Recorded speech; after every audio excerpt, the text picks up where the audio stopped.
Welcome back to Advanced English Language Academy. Today we will talk about future tenses. In our previous videos we have discussed the present and past tenses. In today's class we will be talking about future tenses. So remember, as it is the definition of tenses that tense means time. Future doesn't come in that category because future is not obvious. We don't know what will happen the next moment. For example, I say I will come to college tomorrow. I tell my students I'll come to college tomorrow. Now I don't know whether I'll be able to come to college, to go to college tomorrow or not, because for example, if it is raining, if it is raining heavily, then I won't be able to go to college. Or God forbid I'm sick, then I won't be able to go to college, or something else happens, so then I won't be able to go to college. So the future is not a tense because it is not obvious. People think it is a tense. Yeah, it comes in the category of tenses because we can talk about future situation, but we will only be guessing. Okay, now we can guess with a little bit surety. We can just say it is possible. We can just talk about possibilities and impossibilities. We can talk about probabilities, but we can never talk about certainties.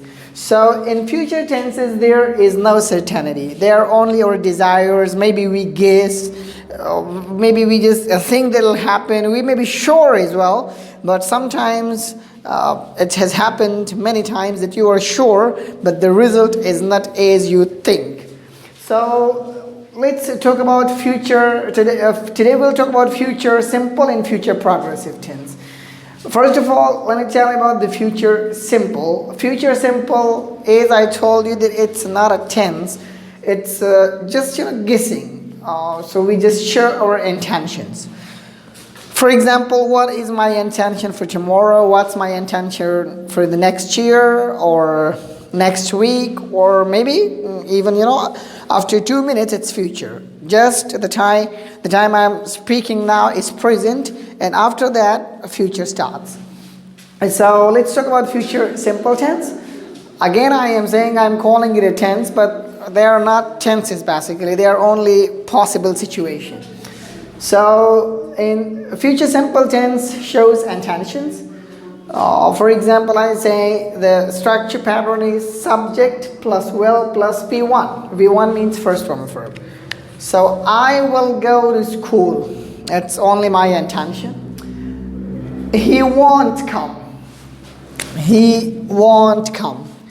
Won't is the short or contracted form of will not. Now, other verbs like is, so is not, was, wasn't, like has, hasn't, had, hadn't. But here you cannot go with the same formula. For example, you cannot say will not, willn't. No, the short form of will not is won't. So we say he won't come. He won't come to school today. He won't come to class today. And then we will talk about its interrogative. So we will bring will to the beginning of the sentence. Will you come to school today? So this is future simple tense. In future simple tense, we simply show our intentions. Future progressive.